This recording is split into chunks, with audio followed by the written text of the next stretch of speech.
Namaste and welcome to this exciting episode of Sathology Debunking Mythology. Sathology means science of truth, the study of truth. Opposite of that is mythology, which means science or study of fake, lie, or imagination. So, in the last many sessions, many of you have seen a lot of history being told on our channel. And we are going to continue this journey with a lot of history. In fact, we have so many topics that we can not repeat a single topic for hundreds of years. There's so many topics actually. We have not even covered arts. We've not even started with arts yet. आप सबका बहुत बहुत स्वागत है सतोलॉजी के show में। हमारे इतने सारे टॉपिक्स हैं और मुझे बहुत ही आनंद भी आता है और आई एम वेरी ग्रेटफुल, कृतज्ञ भी हूँ कि आप सब लोग हमारे प्रोग्राम्स को पसंद करते हैं और शेयर करते हैं। बहुत सारे जगह मैं देख रहा हूँ लोग शेयर भी कर रहे हैं। तो आज के शो में आप अचंभित भी होंगे और साथ में आनंद गौरवान्वित भी होंगे, क्योंकि आज हम लोग ऐसे विषय पे बात करने जा रहे हैं जो सभी भारतीयों के हृदय में है ना। आज हम बात करेंगे ज़ोरोस्ट्रियन कल्चर, ईरान का इतिहास, जो कि भारत का ही प्रांत था बहुत ही रिसेंटली। जब जब जब यूरोपियन अटैकर्स अलेक्जेंडर और ऑल दिस ये लोग जब अटैक कर रहे थे, तब वो ईरान को भारत का ही प्रांत मानते हैं उस समय भी। So let us welcome doctor Shailendra Kumar, जो इस विषय पे बड़ी डिटेल में आपके सामने बात रखने वाले हैं। नमस्ते शैलेंद्र जी।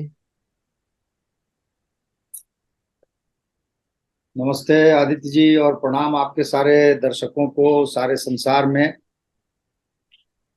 तो और बहुत सही कहा आपने, बहुत ही सुंदर विषय है ये।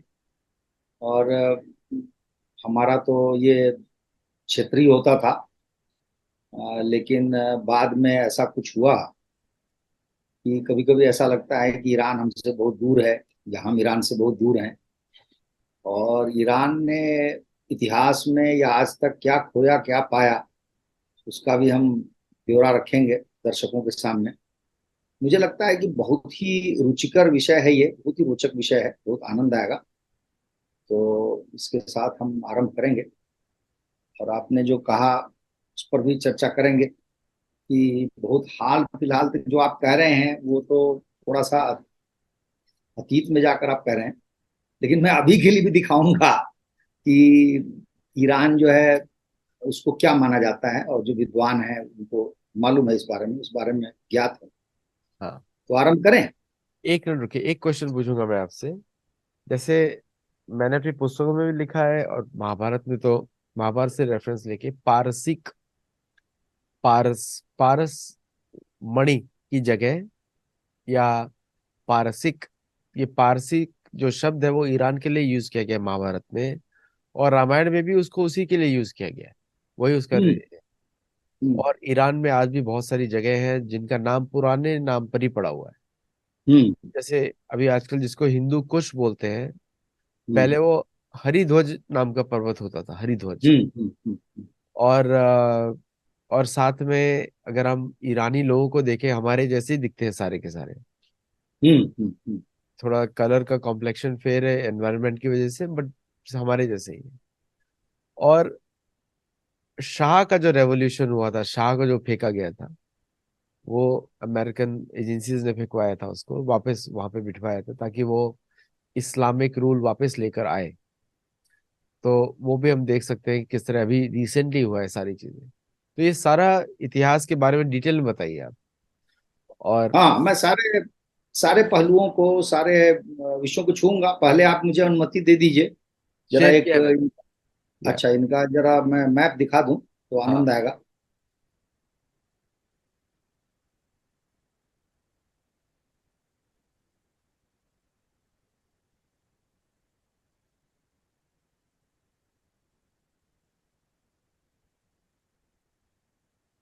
दिख रहा है आपको मैप?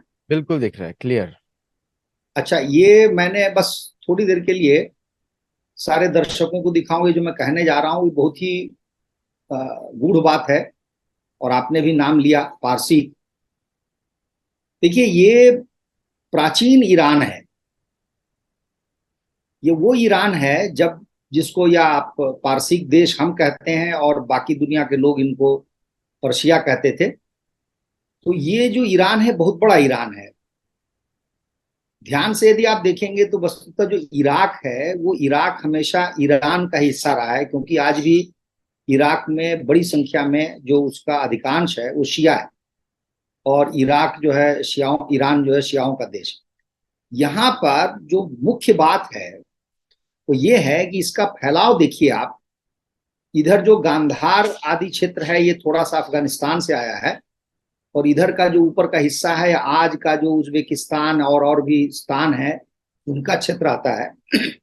इधर सीरिया आदि आते हैं, और ये देखिए ग्रीस तक ये फैला हुआ है नीचे। एक्चुअली मैं आपको इधर यहाँ पे थोड़ा सा और ऐड करूंगा इधर। ये हाँ मैप जो बोलिए। है इनकम्प्लीट है, क्योंकि हाँ यहाँ पे जो जो राजाओं का जो राज है अगर देखें, सिथियंस जो बोलते हैं हाँ। लोग, सिथियन, कॉकस, बल्खाश जो दिख रहा है ऊपर, हम्म। ये अप टू उत्तर कुरु तक जाता है, किर्गिस्तान तक जाता है ये पूरा एरिया। हाँ हाँ हाँ हाँ, सही कर रहे हैं, सही कर रहे हैं। ये ब्रिटिश ने अपने हिसाब से बनाया है ये वाला। हाँ ये ऐसे ही मैंने लिया रेफरेंस। है मानचित्र बस दिखाने के लिए कि बड़ा क्षेत्र था।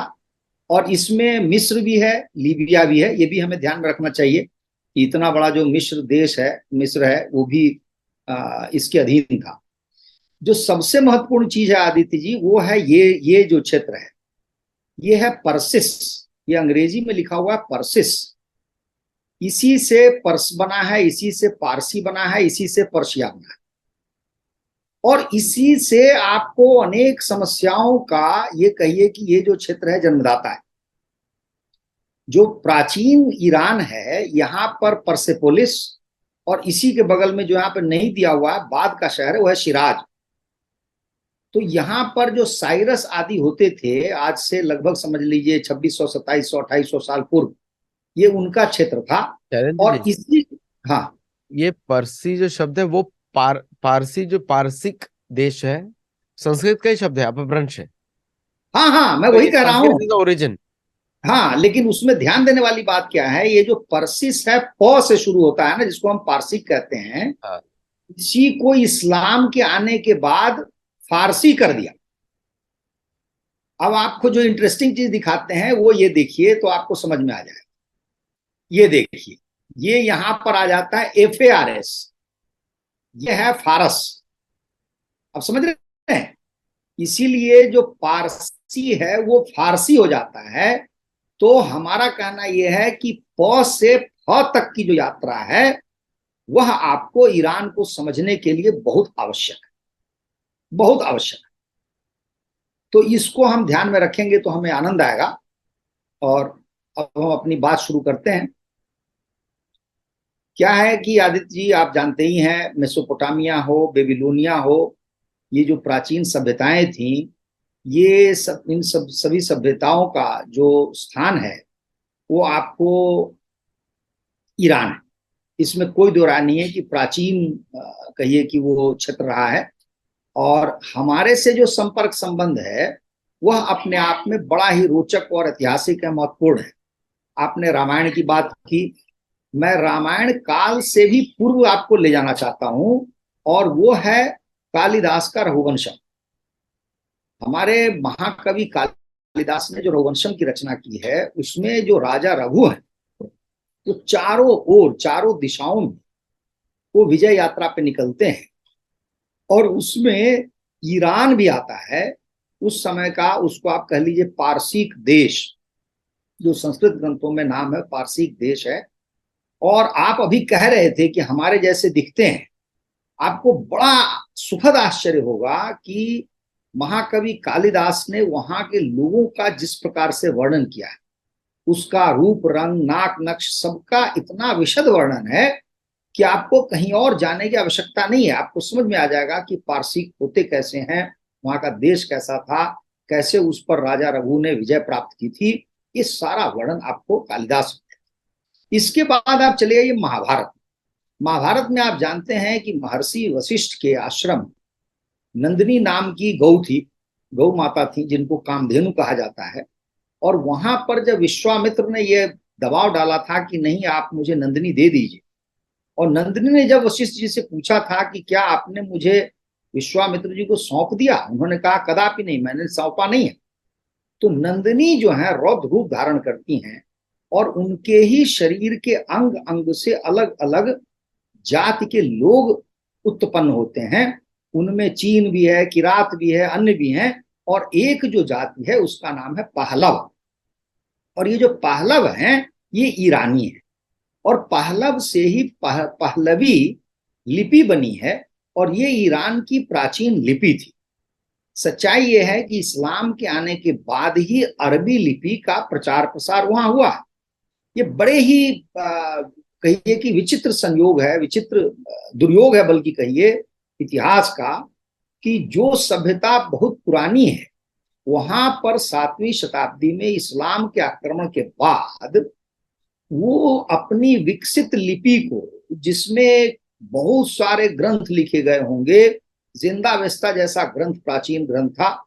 और मैंने अभी हाल में ही उल्लेख किया है कि जिंदावेस्ता में जो कुछ वर्णन है जम्बू द्वीप का और हमारी जो समझ है जम्बू द्वीप की, वो दोनों समान है।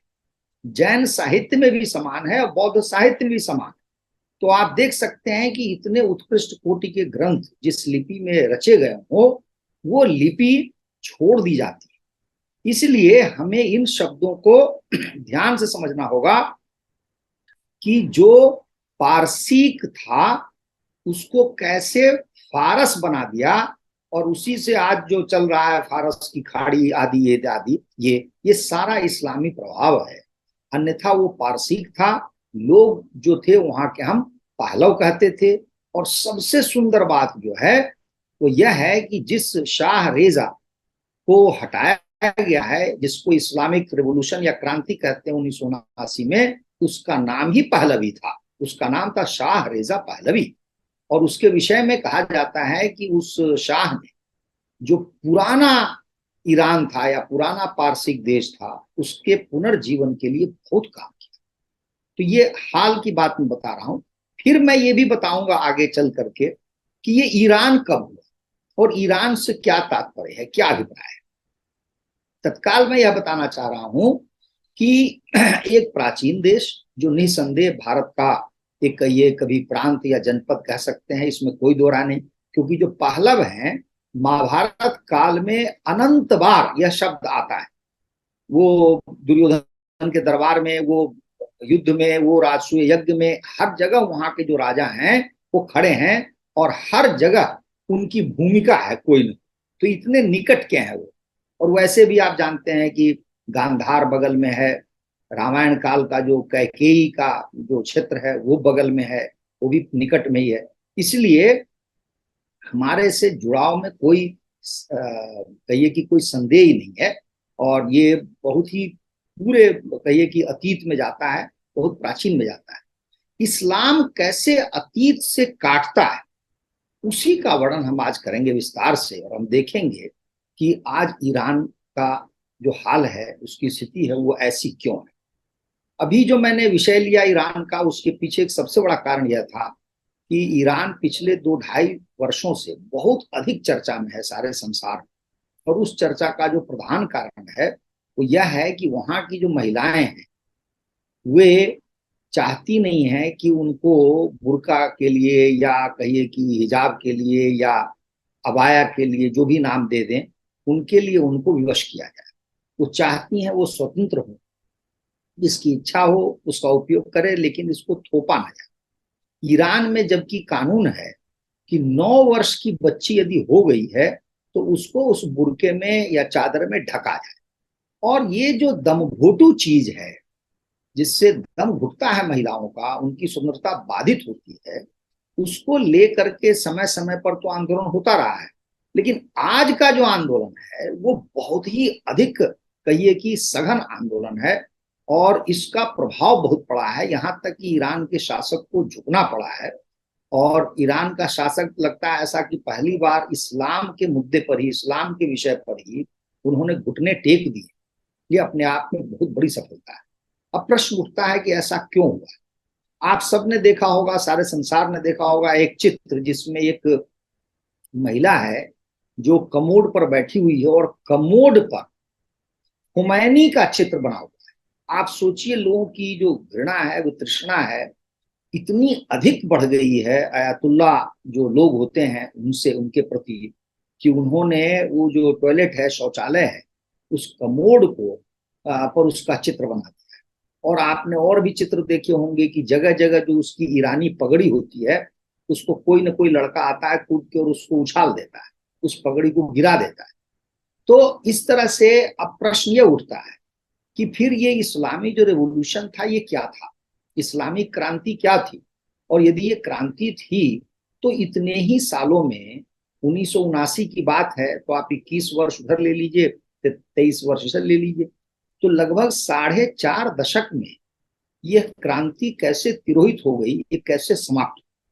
यहां मैं यह भी जोड़ना चाहूंगा कि क्रांति शब्द या रेवोल्यूशन जो शब्द है, इससे क्या तात्पर्य है। मुझे अभी तक ये समझ में नहीं आया कि रेवोल्यूशन किसको कहते हैं, क्योंकि इसका अनुवाद जो हमने क्रांति किया है, तो हमारे यहाँ संक्रांति है, हम उसको परिवर्तन से लेते हैं, एक बदलाव से उसका संकेत लेते हैं। लेकिन क्या जो रेवोल्यूशन है वो बदलाव है? बदलाव है तो कैसा बदलाव?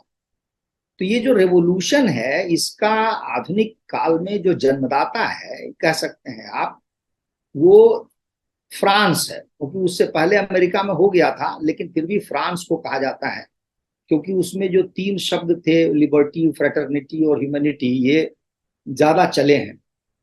एक भारतीय के लिए समझना बड़ा कठिन है कि ये जो शब्द है इनका क्या अर्थ है।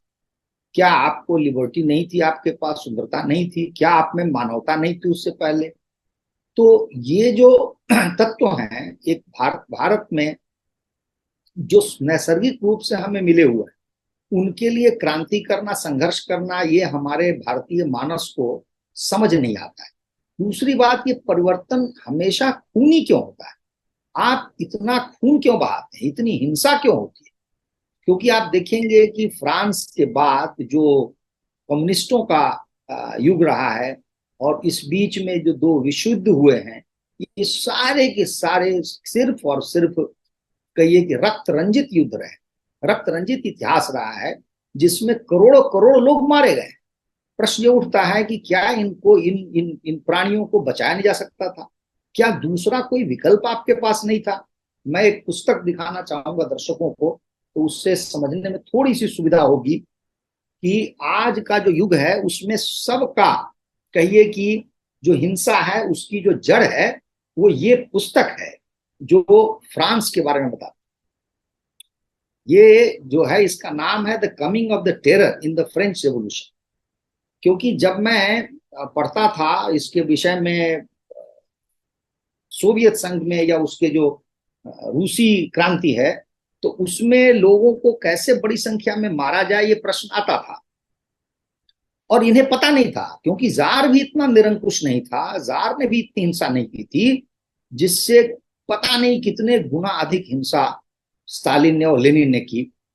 तो इनके सामने हमेशा एक उदाहरण के रूप में फ्रेंच रेवोल्यूशन रहता, जिसमें न जाने कितने निर्दोषों की जान ली गई, और ये प्रक्रिया बड़े लंबे समय तक चली। तो आप देखेंगे वहां से लेके पोल पोट तक हर देश में, और संयोग से मैंने अनेक देशों पर वार्ता की है अभी तक, जो जागरूक दर्शक हैं वो देख सकते हैं मेरी वार्ताओं को। ईरान में भी वही हुआ है। ईरान में क्या हुआ है कि शाह रेजा को जब हटाया गया 1979 में, तो उसके पहले वहां पर मुख्यतः 2 धाराएं चल रही थी बदलाव की। एक धारा थी कम्युनिस्टों की, और आपने देखा कि इसकी सीमा चूंकि सोवियत संघ से मिलती थी, और सोवियत संघ का बड़ा ही जबरदस्त, कहिए गहरे स्तर पर 19वीं शताब्दी से, जार के समय से ही ईरान में हस्तक्षेप था।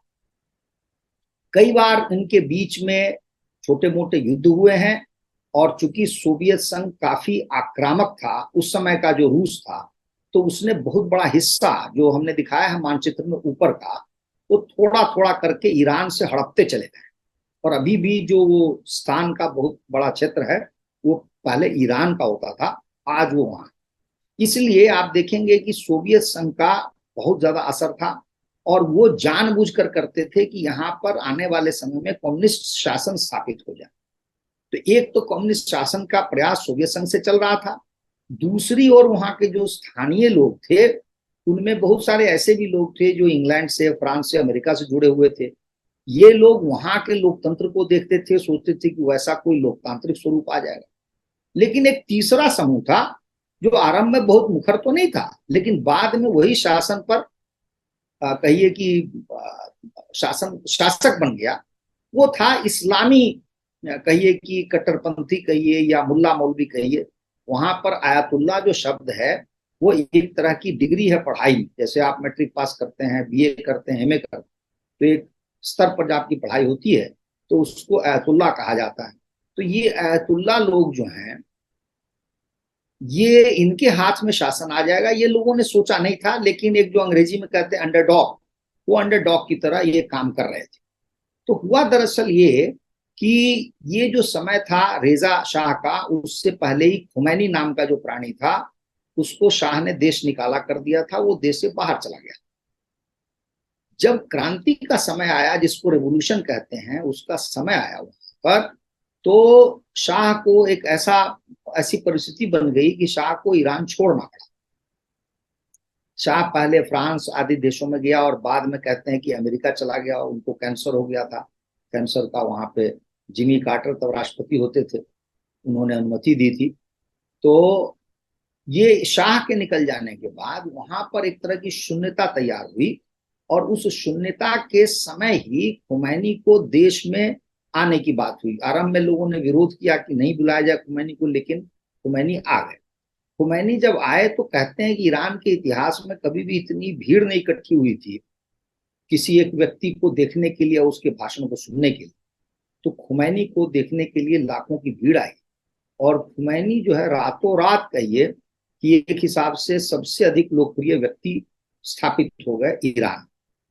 आरंभ में लोगों को यह लगा कि शासन तो कम्युनिस्टों को मिलेगा, शासन तो वो चलाएंगे जो शासन चलाते रहे हैं, जिनमें राजनीतिक समझबूझ है।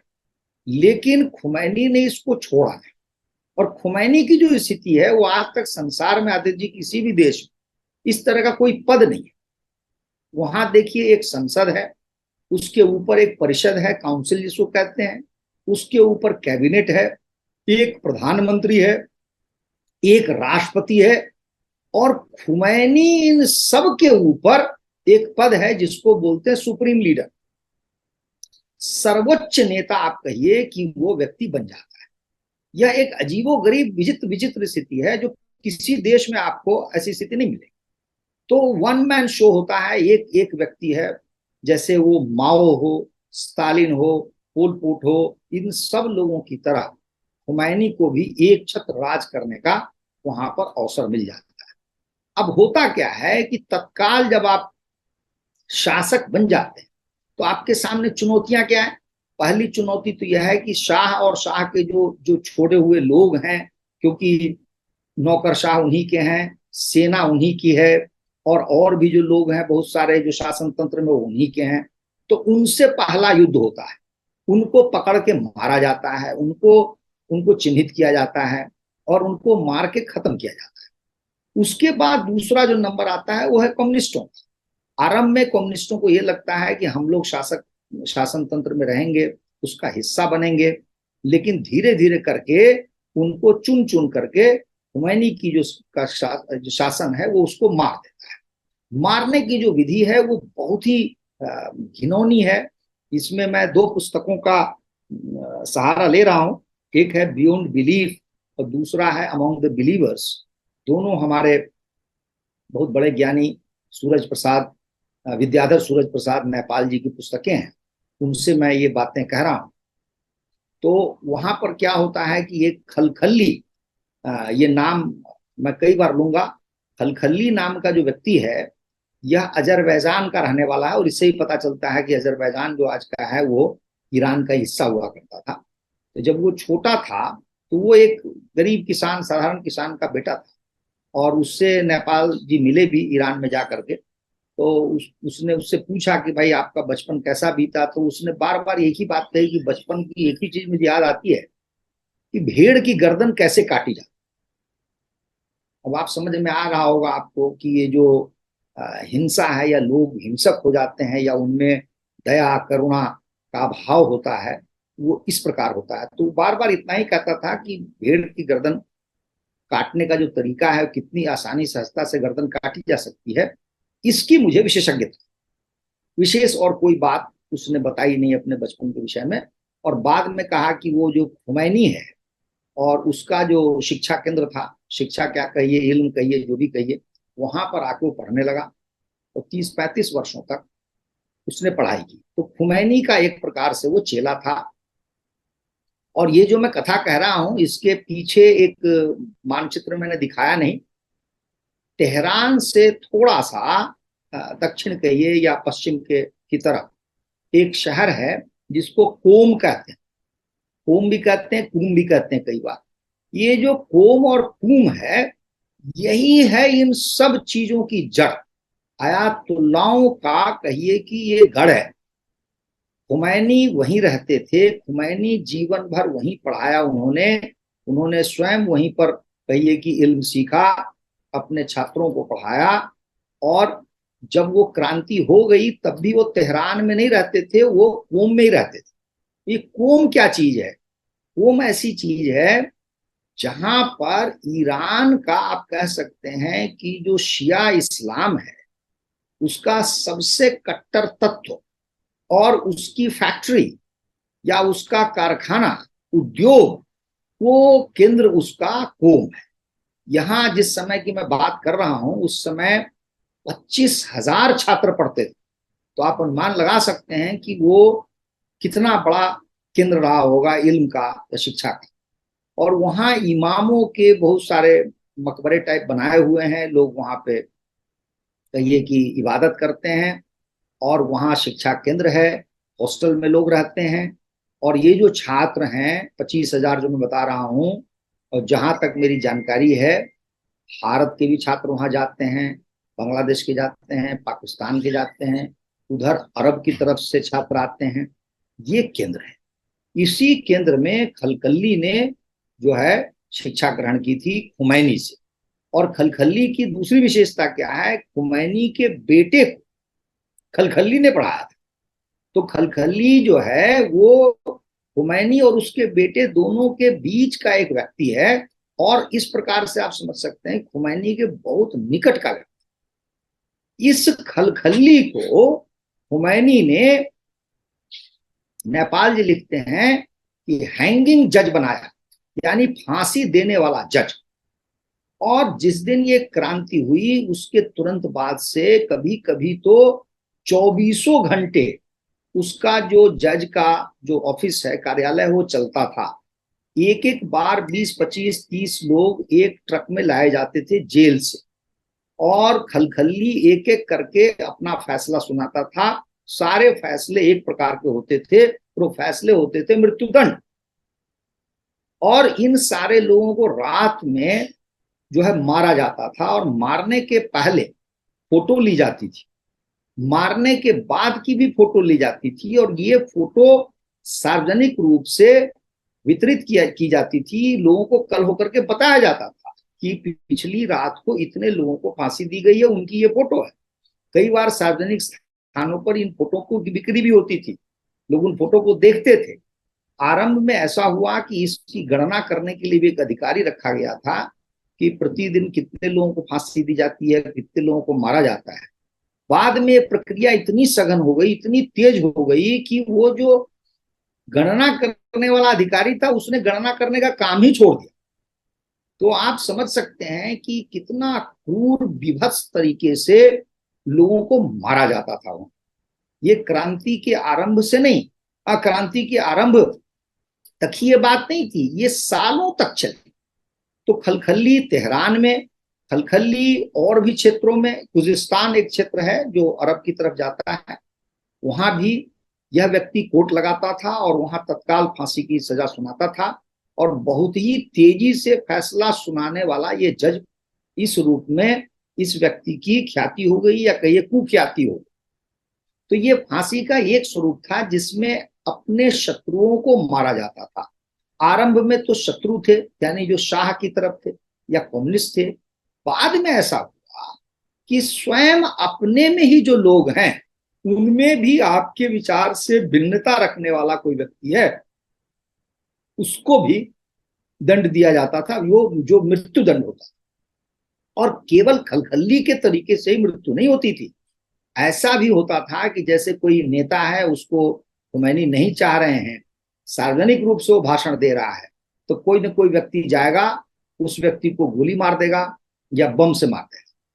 इस प्रकार से सारे ही अपने से भिन्न कहिए विचार वाले लोगों को मारकर समाप्त कर दिया गया ईरान। मेरा व्यक्तिगत अनुभव है कि मैं 1985 में दिल्ली आया था, तो तब तक समझिए कि 6 वर्ष हो गए थे इस रेवोल्यूशन के, क्रांति के। तो उस समय कनॉट प्लेस दिल्ली का बहुत ही प्रमुख स्थल होता था। अब तो अन्य क्षेत्र काफी महत्वपूर्ण हो गए हैं, लेकिन उस समय किसी न किसी बात के लिए आपको कनॉट प्लेस जाना पड़ता। तो मैं भी गया, वहां पर जो एक क्षेत्र है, एक सिनेमा हॉल है, उसके बगल में आमतौर पर लोग बैठा करते थे और अपना कोई दुखड़ा सुनाते थे या कोई समस्या होती थी तो उसको सार्वजनिक रूप से उजागर करते। वहां 2-3 व्यक्ति बैठे हुए थे, मुझे कुछ समझ में नहीं आया, मैं करीब 21 वर्ष का रहा हूंगा तब। और वो एक ही बात कहता था जो मेरे कान को सुनाई पड़ी बात, और आज तक मैं उस पर सोचता रहता हूं। वो बोलता था, खुमैनी खून छाया, खुमैनी खून छाया। अब मैं समझ नहीं पाता था, उसके पास गया, फिर मैंने पूछा, ज्यादा हिंदी उसको आती नहीं थी, लेकिन उसकी भावना से मुझे ये समझ में आ गया, उसके भाव से, कि खुमैनी नाम का जो व्यक्ति है उसने वहां पर काफी कहिए कि उसको कहते हैं ना, हिंसा की है और खूनी कारनामे हैं उसके, और उससे ये पीड़ित लोग, इसीलिए ईरान छोड़कर ये बाहर आ गए हैं, भारत में हैं। तो इससे थोड़ा सा अनुमान आपको हो सकता है कि ईरान से लोग भागने लगे, जो ठीक ठाक लोग थे वो क्यों रहते ऐसी जगह पर। और ईरान में विचित्र स्थिति पैदा हो गई, जब कोई जो ढंग का आदमी है, यहाँ तक कि जो जैसे कम्युनिज्म में मैंने कई बार बताया है कि जो व्यक्ति बढ़िया से, अगर मान लीजिए दाढ़ी मूछ बना ले, वो क्लीन शेवन हो और टाई लगा ले, तो ये प्रयास होता था शासन का कि इसको या तो मार दिया जाए या इसको जेल में डाल दिया जाए, क्योंकि उनको समझ में नहीं आता था कि ये व्यक्ति बौद्धिक रूप से काफी ज्ञानवान होगा और कुछ न कुछ उटपटांग करेगा। क्योंकि इस्लामी जो शासन वहां पे आरंभ हुआ, उसमें कहा जाता है कि आप अपने चेहरे पर दाढ़ी बनाने के लिए उस तूरे का प्रयोग नहीं करेंगे, कैंची से दाढ़ी काट सकते हैं। और मूछें कभी बड़ी नहीं होनी चाहिए, मूछ इतनी कटी होनी चाहिए कि जब आप पानी पी लें या कोई द्रव लें तो उससे मूछ का कोई बाल सटे नहीं या गीला ना हो। तो वहां पर क्या हुआ, खुमैनी के बाद कि जितने छात्र होते थे, यदि किसी काम के लिए सरकार में आवेदन करते थे नौकरी के लिए, तो उस समय अवश्य रूप से वो दाढ़ी रखते थे और फोटो खिंचवाते थे, वही फोटो लगाते थे, क्योंकि उनको लगता था कि बिना फोटो के अगर हम, हमारी कोई फोटो बिना दाढ़ी के फोटो होगी तो वो मेरे आवेदन पर कोई विचार नहीं करेगा। ये आमतौर पर ईरान में हो गया, सब लोग दाढ़ी रखने लगे, चाहे वो फौजी हो, पुलिस वाले हो, ये हो। इस बीच में एक बहुत ही अप्रत्याशित सी घटना घटती है, और वो घटना यह है कि सद्दाम हुसैन ने, जो इराक का राष्ट्रपति था, उस व्यक्ति ने ईरान पर हमला कर दिया, आक्रमण कर दिया। और यह जो युद्ध है, यह 8 वर्षों तक चला। संसार में जो बड़े बड़े युद्ध हुए हैं, जिनका दीर्घकाल तक युद्ध रहे हैं, उनमें से एक युद्ध यह भी है। और इस युद्ध ने ईरान को तबाह कर दिया, कहिए कि बर्बाद कर दिया, इसमें कोई दो राय नहीं। इसमें समस्या क्या आई कि खुमैनी को शाह की सेना पर कोई भरोसा नहीं था। तो सेना तो पहले थी, लेकिन उस सेना को एक हिसाब से कहिए कि ध्वस्त कर दिया गया, उसको समाप्त कर दिया गया, बिखरा दिया गया, और उनमें से बड़े बड़े सैनिकों को या अधिकारियों को तो मार दिया गया।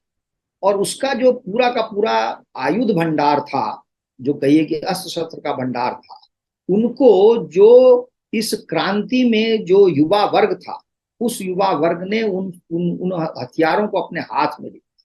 तो एक हिसाब से समझिए कि पूरा देश, कहिए कि पूरे देश में उपद्रव फैल गया। इस बीच में एक बड़ी रोचक घटना नेपाल जी ये बताते हैं कि एक अली नाम का व्यक्ति था, जिसके पिता वहां पर बहुत पढ़े लिखे व्यक्ति थे और मजहबी जो पढ़ाई होती है उसी में वो शिक्षक थे, और धीरे धीरे करके उनका ज्ञान आगे बढ़ा। ये 1920-30 के दशक की बात है ईरान में। उसी समय क्या हुआ कि जो फ्रेंच कानून है, वो शाह रेजा के जो पिता थे 1920 में जो वहां पे राजा थे, उनका भी नाम शाह रेजा ही था।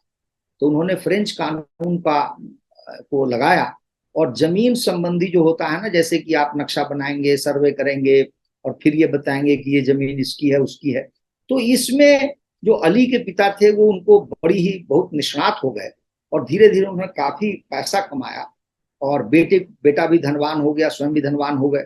और अली जो है 50-60 के दशक में अमेरिका चले गए पढ़ने। वहां से पढ़ के आने के बाद स्वाभाविक रूप से उनको लगा कि भाई स्वतंत्रता देखी अमेरिका की, और उनको लगा कि ईरान में भी ऐसा होना चाहिए। तो ईरान आकर के तरह तरह के काम किए, और बाद में उन्होंने इस रेवोल्यूशन को सपोर्ट किया, क्रांति समर्थक बन गए। लेकिन हुआ ये कि इन्होंने जो पैसे कमाए ईरान में जमीन खरीद कर, और काफी जब तेल का भाव काफी ऊपर बढ़ा तो महंगे दाम पे जमीन बेचने लगे। तो ये उस समय के वो कहिए कि और करोड़पति अरबपति बन गए। तो इनकी संपत्ति पर ही ये जो लुटेरे बने थे, जिन्होंने सेना के अस्त्र शस्त्र लूटे थे, ये सब का काम ये था कि जितने धनी मनी लोग हैं उनको लूट लो। तो अली ने एक किसी आयतुल्लाह को संपर्क किया और कहा कि भाई मैं तो बहुत ही खराब स्थिति में हूं और मुझे बचाया जाए। तो उसने कहा कि चलो हम तुमको खुमैनी से मिलवाते हैं।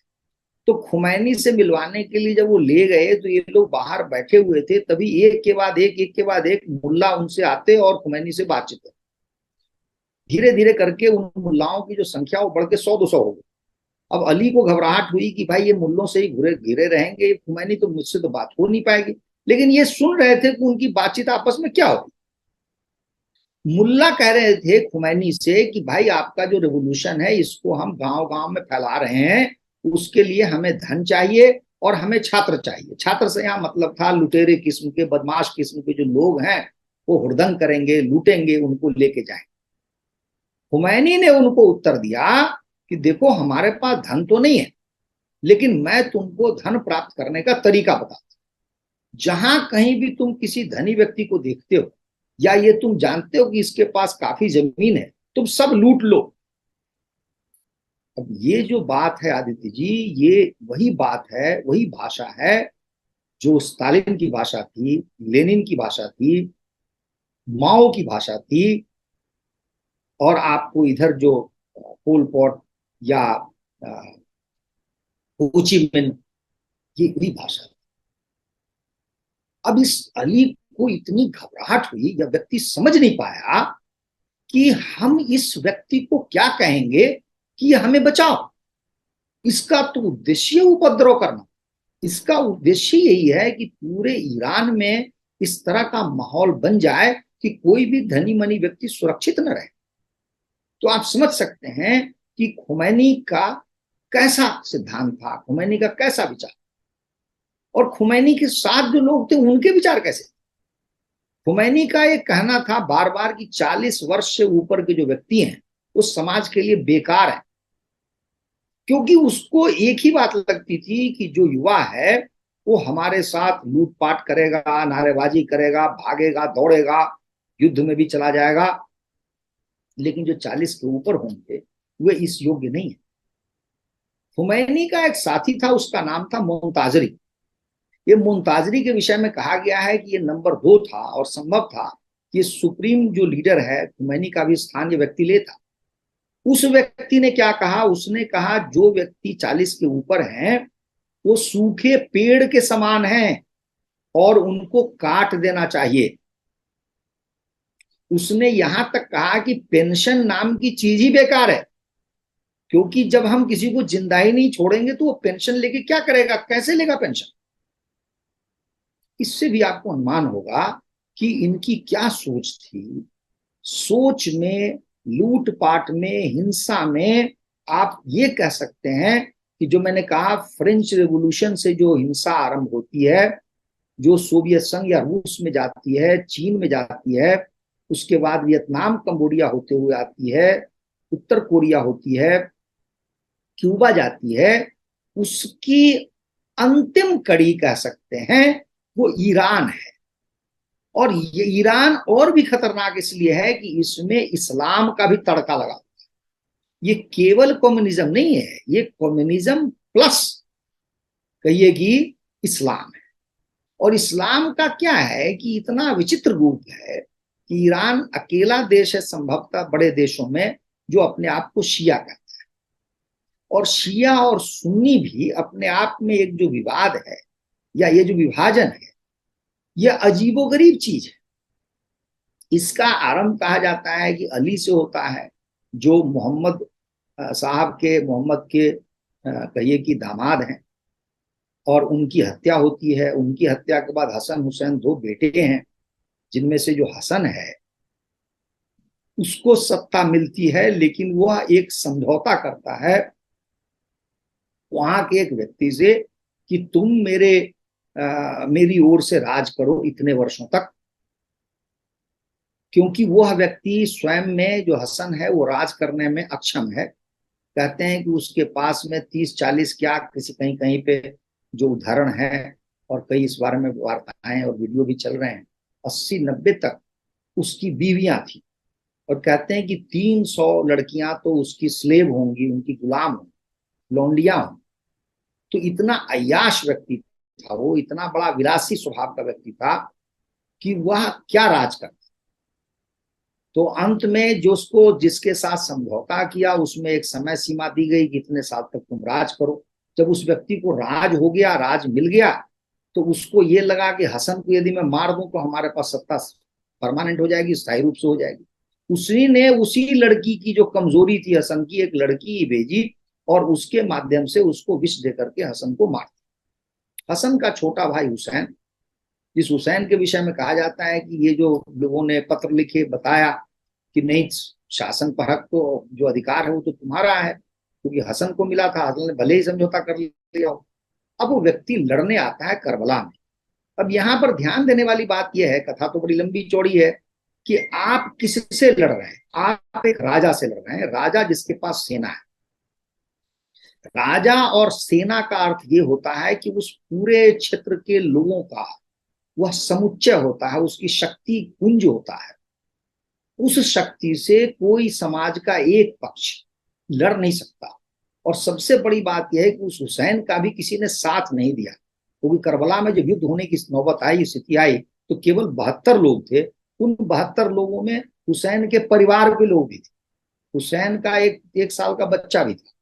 तो आप समझ सकते हैं कि कहाँ तो एक सामने पूरी फौज है, संगठित फौज है, और कहाँ आपके 72 लोग हैं जिनमें महिलाएं भी हैं, बच्चे भी हैं।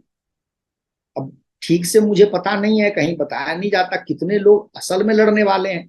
अब आप कल्पना कीजिए कि लड़ने वाले 25 हो या 30 हो और सामने 5000 लोग हो, तो क्या होगी दुर्दशा आपकी? वही हुई। अब उसी को जो शिया है वो मातम मनाते हैं, आज तक 1300-1400 साल से मातम मनाते आ रहे हैं। छाती पीटते हैं, पीठ पे कोड़े मारते हैं, खून बहाते हैं। और नेपाल जी ने बार बार कहा है, और मैं भी इस बात को मानता हूं, कि यह अपने आप में संसार में शायद ही कोई और सेक्ट होगा, समूह होगा, जो अपने आप में मातमी है, यानी शोकग्रस्त है। उसके पास शोक के अतिरिक्त कोई बात नहीं है। कहते हैं आरंभ में 3 दिन का मुहर्रम होता था, शोक मनाया जाता था। बाद में उसको बढ़ के 10 दिन किया, महीना किया, अब 3 महीने का हो गया है। और इसमें जो वो मुल्ला मौलवी होते, इमाम होते हैं, वो छाती पीटते हैं या उस तरह की भावनात्मक कहिए कि रोने धोने का काम करते हैं, और रोने धोने से पैसा कमाते। या आप समझ लीजिए कि 3 महीने तक आप हंस नहीं सकते, 3 महीने तक कोई हंसने की बात नहीं कर सकते, 3 महीने तक कोई शादी ब्याह नहीं कर सकते, कोई उत्सव नहीं मना सकते। कैसा ये समाज। और नेपाल जी कहते हैं कि जो शिया वाली जो जो फीलिंग है, जो भावना है, उसी के कारण जो है आपको यहाँ पर ईरान में ऐसी स्थिति आई, और लोग जो है हिंसाग्रस्त हुए। और क्योंकि हिंसा उनमें एक अंतर्निहित तत्व है कि अपने आप को मारना है, अपने आप को पीटना है। और ये जो युद्ध है वो अनवरत जारी है, आज भी युद्ध जारी है। युद्ध क्या है? अनइक्वल युद्ध है, असमान युद्ध है। आप 20-25 है, सामने 5000, ऐसा युद्ध आप कर रहे हैं। तो ये इसका एक बहुत बड़ा जो प्रमाण है वो है जब ईरान इराक युद्ध हो रहा था। ईरान इराक युद्ध में सद्दाम हुसैन बार बार कहते थे इनको, खुमैनी को, कि तुमको हमने, वो जो गदेसिया एक जगह थी ईरान में जहां पर युद्ध हुआ था 637 में, यानी मोहम्मद के मृत्यु के मात्र 5 वर्ष बाद, और उसके बाद में ईरान पर कब्जा कर लिया, तो गदेसिया के युद्ध में हमने तुमको हराया। अब यहां देखिए कि एक एक बड़ा विरोधाभासी स्थिति पैदा होती है कि ईरान एक और अपने आप को इस्लाम कह रहा है, अपने आप को पूरी तरह से इस्लाम को मान चुका है। दूसरी ओर जो इस्लाम का जन्मदाता है अरब, वह उसको कह रहा है कि हमने तुमको पराजित किया है, हमने तुमको हराया है, हमने तुमको मुसलमान बनाया है। अब ऐसे में ईरान की मानसिक स्थिति विचित्र बनती है। वह अपने आप को कहे तो क्या कहे, वो अतीत में जाना नहीं चाहता, क्योंकि वो इस्लाम नहीं है, और इस्लाम को अतीत से तोड़ना होता है। इसलिए वो परसेपोलिस नहीं जा सकता।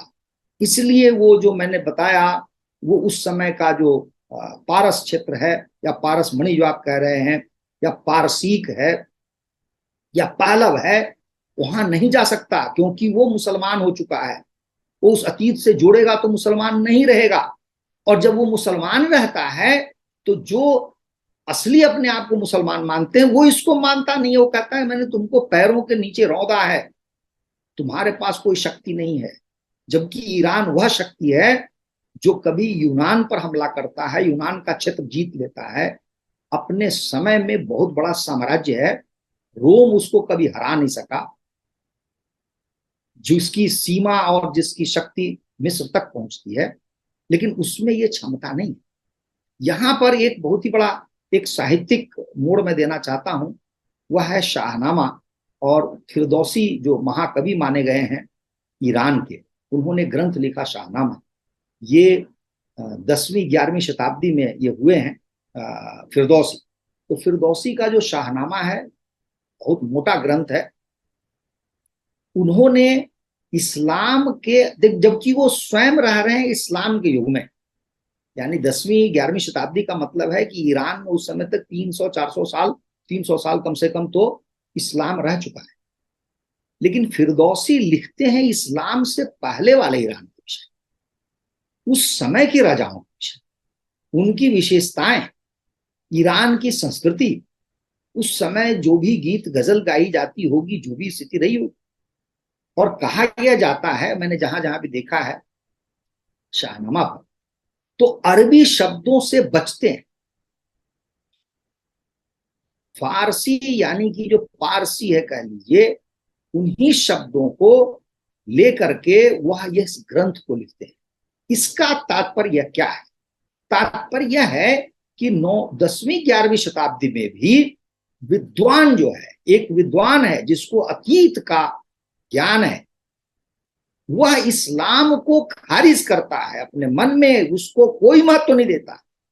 अर्थात यह हुआ कि उसको लिखने योग्य नहीं समझता, उसको अपना विषय नहीं बनाता।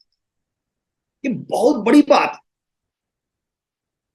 और इतिहास का चक्र कुछ ऐसा है आदित्य जी, कि 20वीं शताब्दी की बात कर रहा हूं, जिसमें ये जो शाह रेजा है और शाह रेजा की संतति है, ये सारे के सारे लोग अपने आप को इस्लाम पूर्व ले जाना चाहते हैं। एक आर्य शिपिंग कंपनी की स्थापना करते हैं।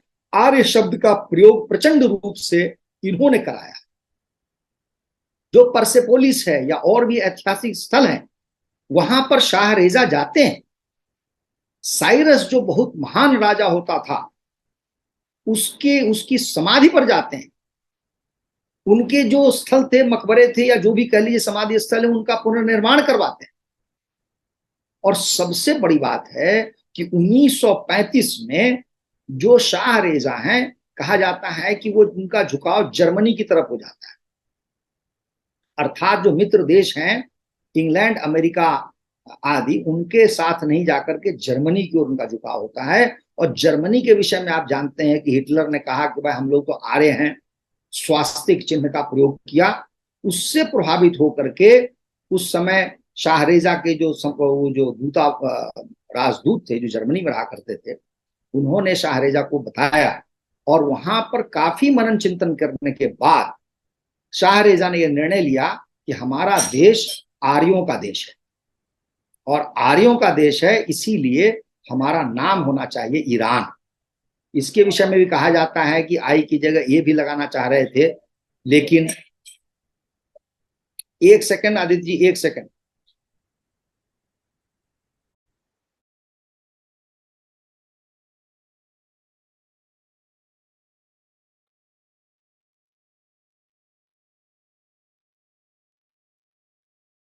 ये जो ईरान का इतिहास जो है, इट इज सो इम्पोर्टेंट। कभी कभी हम लोग ऐसा लगता है कि आ रहे हैं वो, कि भारतीयों ने, हम लोगों ने ईरान के इतिहास को भुला दिया है, ईरान को फॉरेन कंट्री समझना शुरू कर दिया है। ईरान फॉरेन कंट्री कंट्री नहीं है। ईरान भारत का ही पार्ट था, भारत का ही हिस्सा था। और भारत से कटे हुए जो बहुत सारे हिस्से हैं जिनको काट दिया गया है, उनमें से कहीं भी आप प्रोग्रेस नहीं देखेंगे, चाहे वो पाकिस्तान हो, चाहे ईरान हो, या जो भी देश हो। तो शैलेंद्र जी वापस आ गए हैं, तो लेट अस, शैलेंद्र जी वापस हाँ, प्लीज कंटिन्यू। हाँ, तो मैं कह रहा था कि ये बहुत ही रोचक कथा मैं सुना रहा था कि ये कैसे एक चक्र है जो अपने आप को घुमा के पीछे ले जाता है, जो आप कह रहे थे आरंभ में कि कैसे भारत का ये था। तो उसमें अब आपको मैं अभी की बात बताऊं आदित्य जी, अभी जो मैं ज्यादा कुछ पढ़ रहा हूँ ईरान के विषय में, जितना कुछ जानने की इच्छा प्रकट कर रहा हूँ, होता यह है कि ईरान में जो अभी साहित्य लिखा जा रहा है, या आमतौर पर जो लोग हैं, उनको अपने अतीत के विषय में बहुत ज्ञान नहीं। और यहां पर मैं मानता हूं कि भारत की भूमिका बहुत आवश्यक है। यदि आज की स्थिति में आदित्य जी भारत से, जैसे वो बड़े बड़े जो हमारे महान संत हैं, और उनकी यात्रा आरंभ हो, तो ईरान बहुत ही अच्छा स्थल है जहां के लोग एकदम से सनातनी हो जाएं।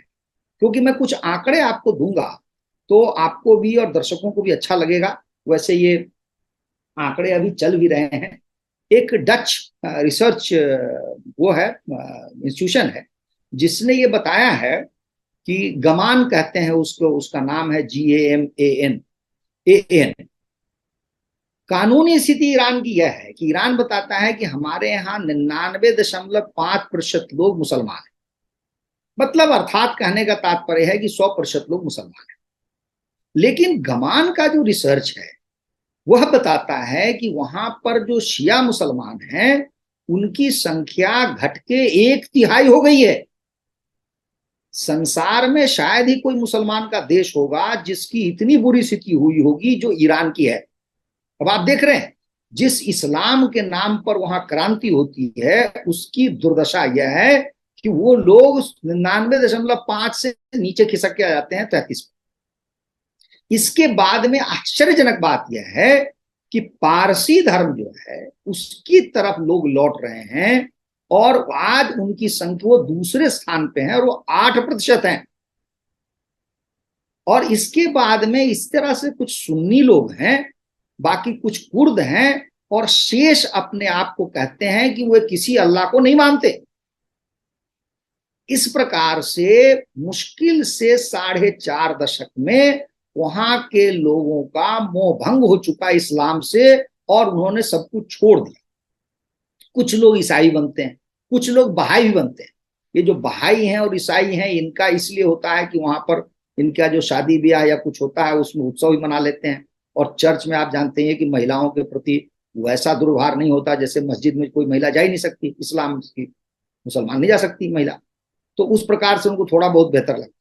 तो अब वो कुछ भी हो सकते हैं वहां के लोग, लेकिन मुसलमान नहीं रहना चाहिए।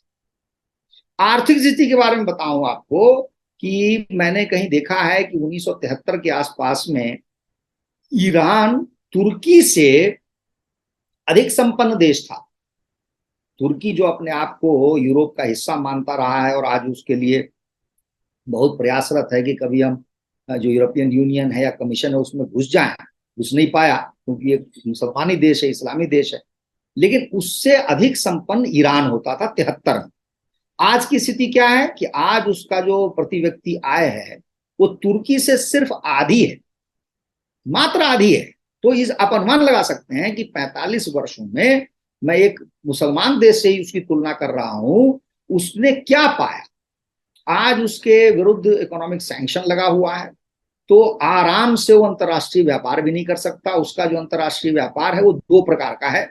एक अपने अड़ोसी पड़ोसी से कर सकता है, दूसरा चीन से कर सकता है, क्योंकि चीन अमेरिका के सैंक्शन की ओर ध्यान नहीं देता। दूसरा व्यापार है वो तस्करी है, वो शुद्ध रूप से स्मगलिंग है। आप इधर से सामान कहीं बेचिए, उधर बेचिए।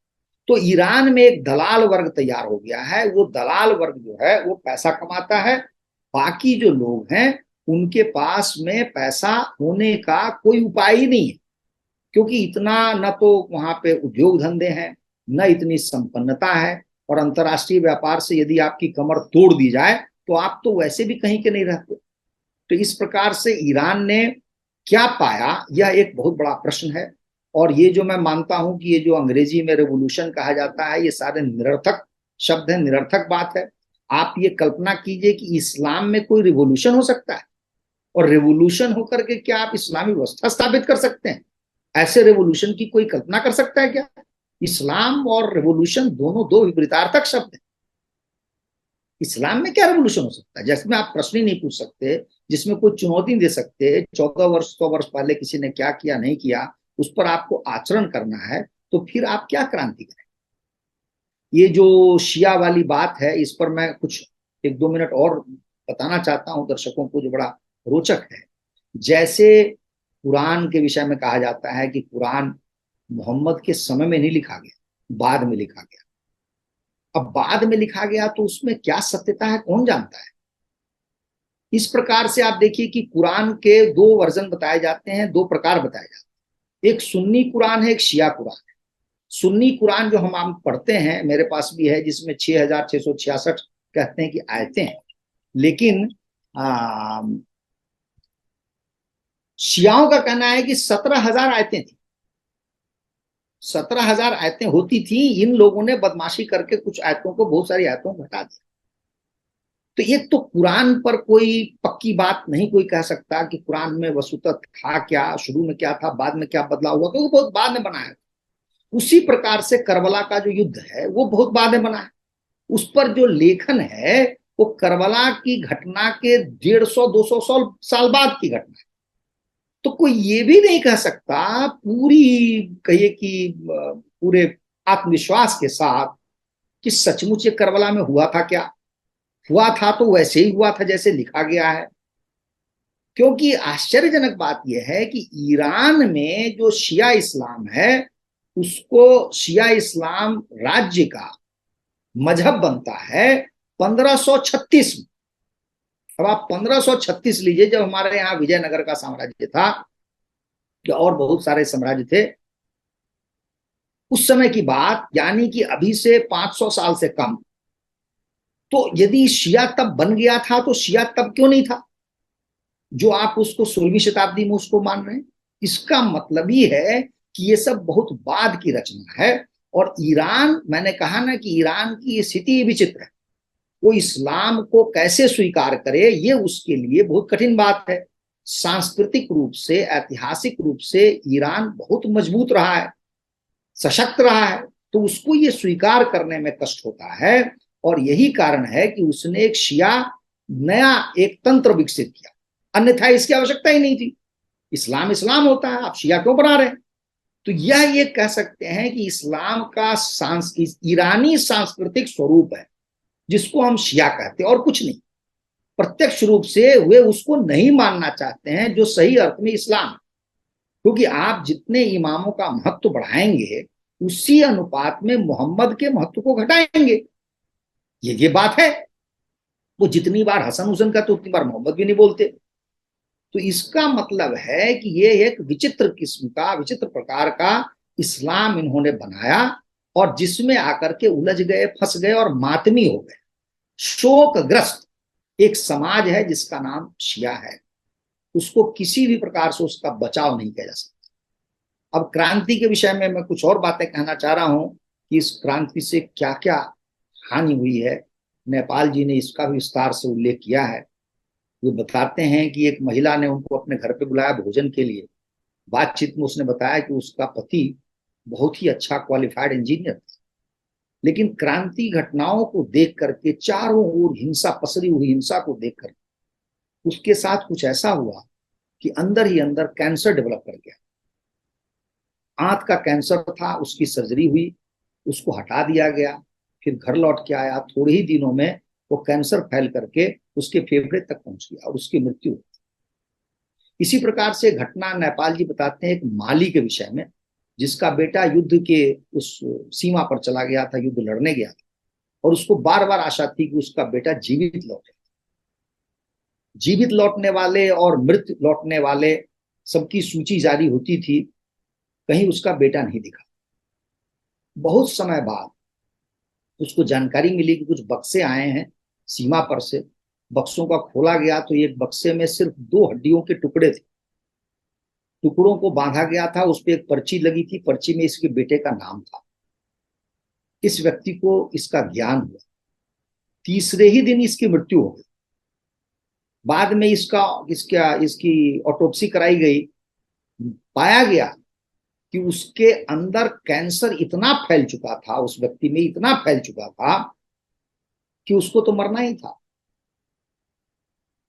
ये घटनाएं बताती हैं कि जब समाज में हिंसा पसरती है, चारों ओर वितृष्णा और घृणा का भाव होता है, तो कैसे लोग मरते हैं, कैसे लोग अज्ञात रोगों का शिकार हो जाते हैं और अंदर ही अंदर वो समाप्त होने लगते हैं। लोगों को कैंसर मारता है, किसी को कुछ मारता है। और आज की परिस्थिति में बता रहा हूं कि आज प्रतिवर्ष द इकोनॉमिस्ट मैगजीन ने लिखा है कि 1.5 लाख सबसे पढ़े लिखे, सबसे कहिए कि कौशल व्यक्ति, जिन्होंने अनेक अनेक तरह के कहिए कि हुनर सीखे, स्किल सीखे, ये ईरान छोड़कर बाहर चले जाते हैं, दूसरे देशों में चले जाते हैं। ईरान की जनसंख्या करीब 9 करोड़ है। आप अनुमान लगा सकते हैं कि 9 करोड़ लोगों में बच्चों को छोड़ दीजिए, बूढ़ों को छोड़ दीजिए, तो वयस्क कितने होंगे? 3 करोड़ होंगे, 4 करोड़ होंगे, इससे ज्यादा नहीं होंगे। उनमें से 1.5 लाख प्रति वर्ष, जो बौद्धिक की बात कर रहा हूं, उनकी संख्या कितनी होगी?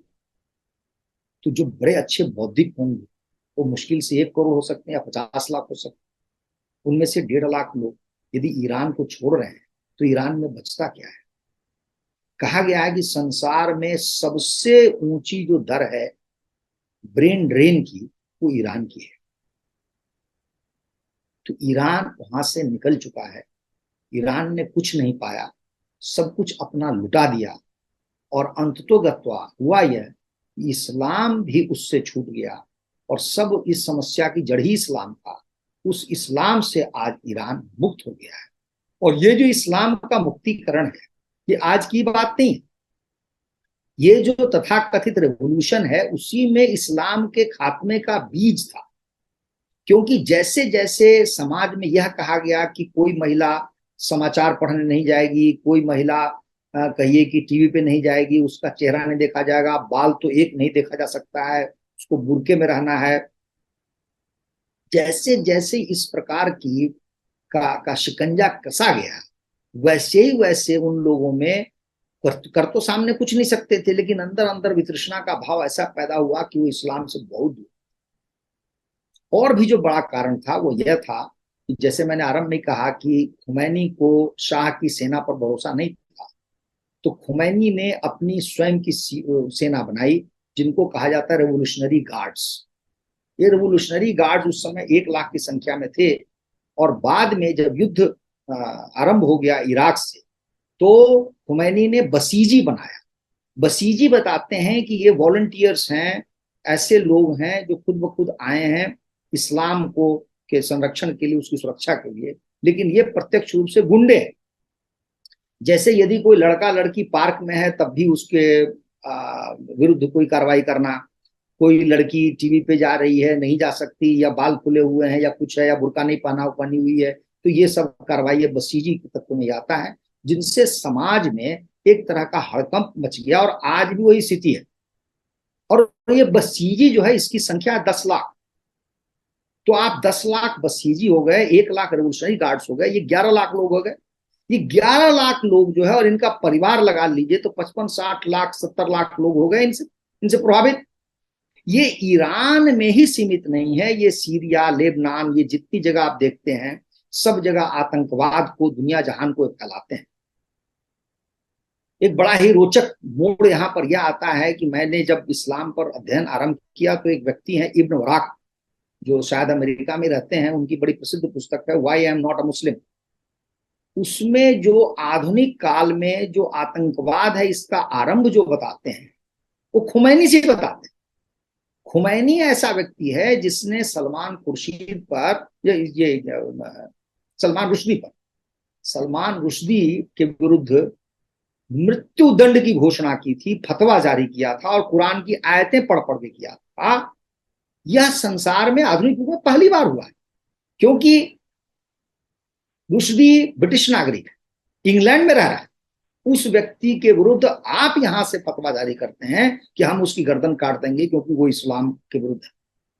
यह जो घटना अपने आप में है ये बहुत सारी बातें कहती है।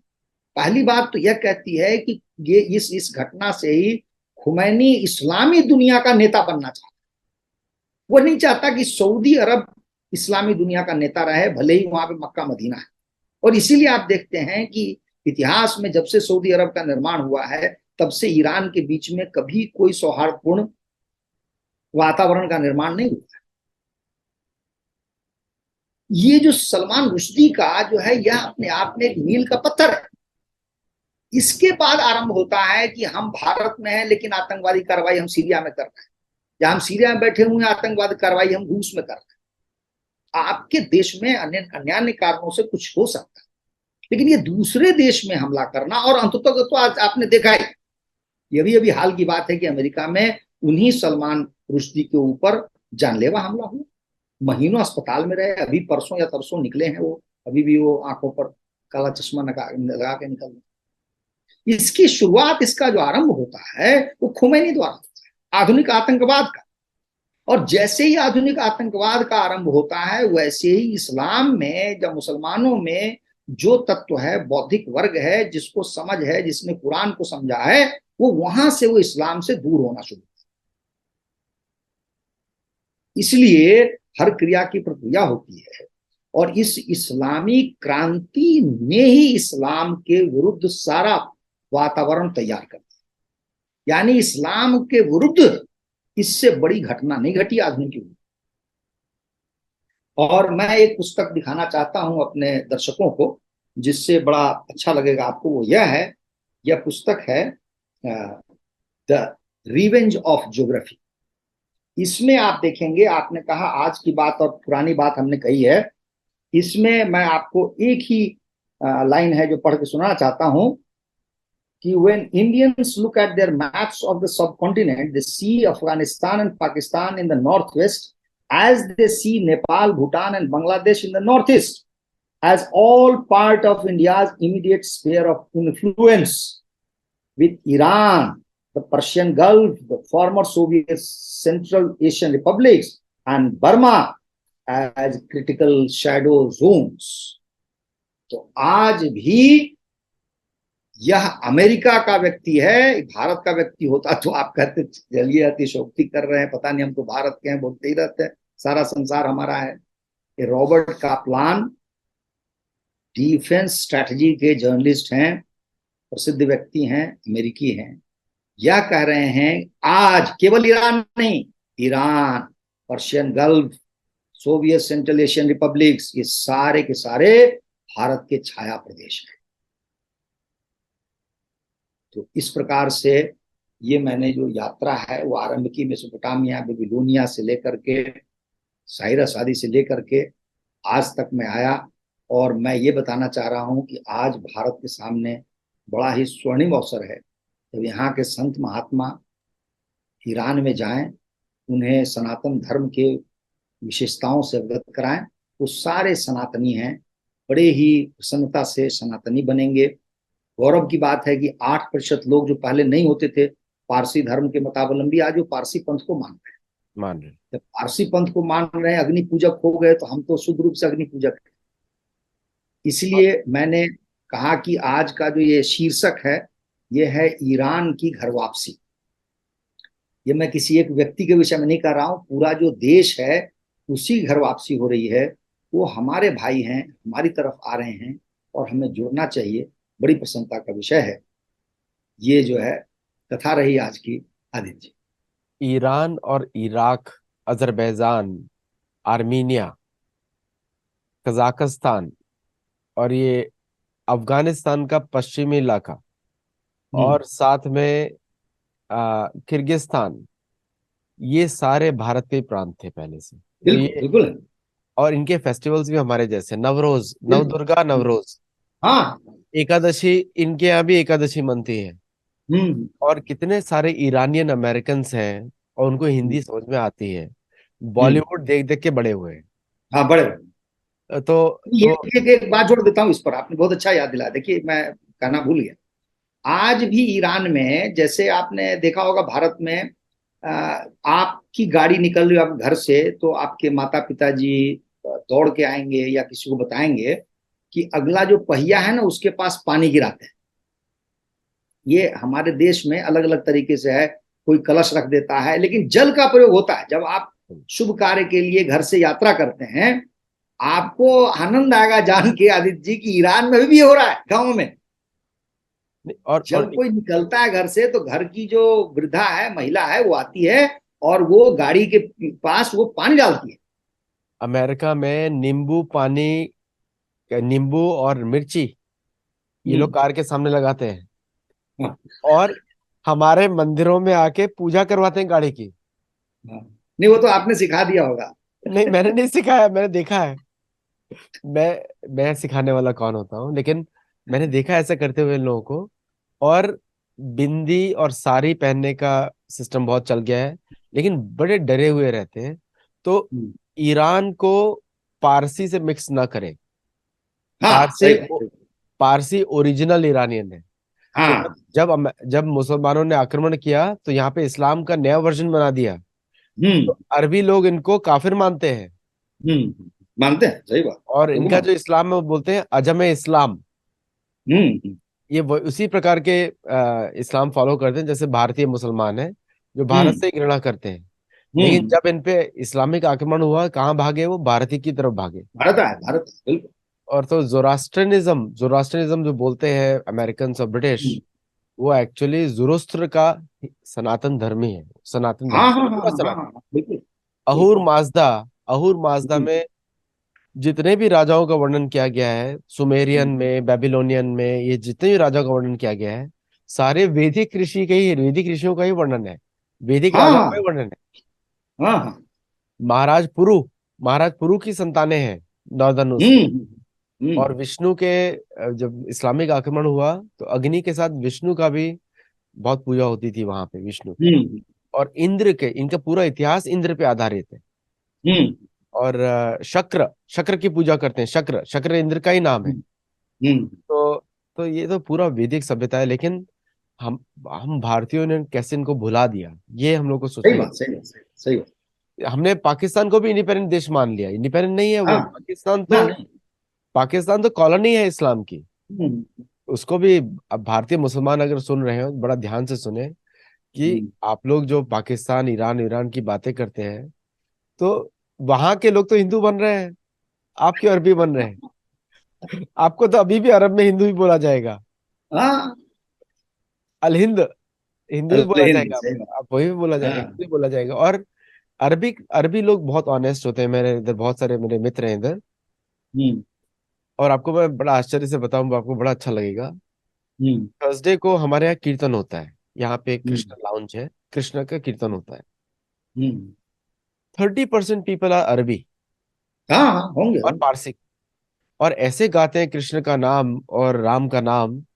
तो हम्म। हमारे भारतीय मुसलमानों को जरूर सुनना चाहिए कि हम्म। अरबी लोग कृष्ण और राम का नाम जोर जोर से गाते हैं। हाँ और दूसरों को सुनाने के लिए, इनफैक्ट हमारा लीड सिंगर तो वहीं से है। हाँ हाँ। और ऐसे गाता है जैसे कि बच्चा चिल्ला रहा है अपनी माँ के लिए, ऐसे गाते हैं। नहीं, आपने वो उसका भी कहा ना, गाने वाने भी बड़े मजे से सुनते हैं हमारे गाने।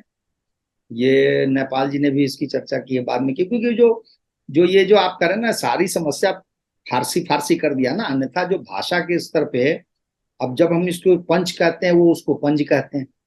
हम हस्त कहते हैं, वो दस्त कहते हैं। तो ये सारे जो शब्द हैं इतने निकट के हैं।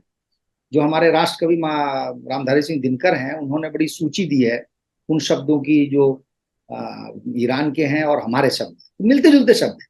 जैसे अभी आपने कहा नौरोज, भाई नौ तो हमारा शब्द है ना, है। बिल्कुल। और उनकी ये नौ गिनती, जो है रूस में भी है, नौगोरत। उनकी हिंदी तो संस्कृत से कनेक्टेड है पूरी। हाँ, संस्कृत से है, तो इसलिए जहां जहां संस्कृत का प्रभाव है वहां वहां भाषाई नैकट्य है। और हमें तो बड़ा, मतलब मूल बात मैं यही कहना चाह रहा हूँ कि आज का समय बड़ा अनुकूल है। हमारे आपके जैसे लोग यदि लग जाएं तो मुझे लगता है कि इनको सनातनी बनाना बहुत ही सरल काम है, और तभी इनका विकास होगा, तभी आगे बढ़ेंगे। मुझे मुझे एक ने, जो बहादुर शब्द है वो भी फारसी का ही शब्द है। तो हाँ, बहादुर है। तो मुझे एक ने बताया, मुझे बड़े बुजुर्ग हैं, वो बड़े बहुत प्रेम करते हैं हमें सेथोलॉजी से। हम्म, तो सबसे ज्यादा डोनेशन वही देते हैं, ईरानियन है, बहुत डोनेशन हाँ। देते हैं हम लोग। तो मैंने उनको पूछा कि आपको हमसे प्रेम कितना है, बोलते हैं कि जब आपका हस्त चला तो हमारे दस्त निकल गए। सही बात, सही तो बात। मैं बड़ा अचंभित हुआ, अभी आप भी बता रहे हाँ, दस्त का हस्त का, तो मेरे को हाँ, याद आ बिल्कुल। गया।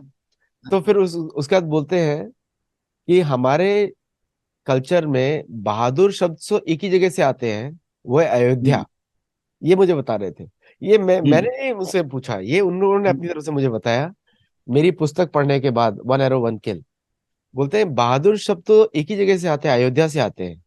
हम्म, तो बहादुर शब्द यूज किया गया था अयोध्या के वॉरियर्स के लिए, इतिहास में। हम्म, हम्म।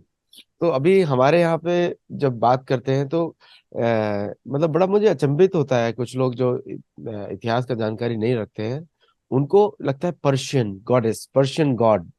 अभी हम्म। मैं एक और उदाहरण देता हूँ, कॉकेशन, वो हाँ, ईरान की ऊपर की जगह कॉकस। ऊपर है, ऊपर, हाँ, नॉर्थ में, उत्तर तो में। इंडो यूरोपियन लैंग्वेजेस बोलते हैं, यूरोपियन हम्म, छुपाने के हम्म, लिए कि हिंदू से है, तो छुपाने के लिए इंडो यूरोपियन।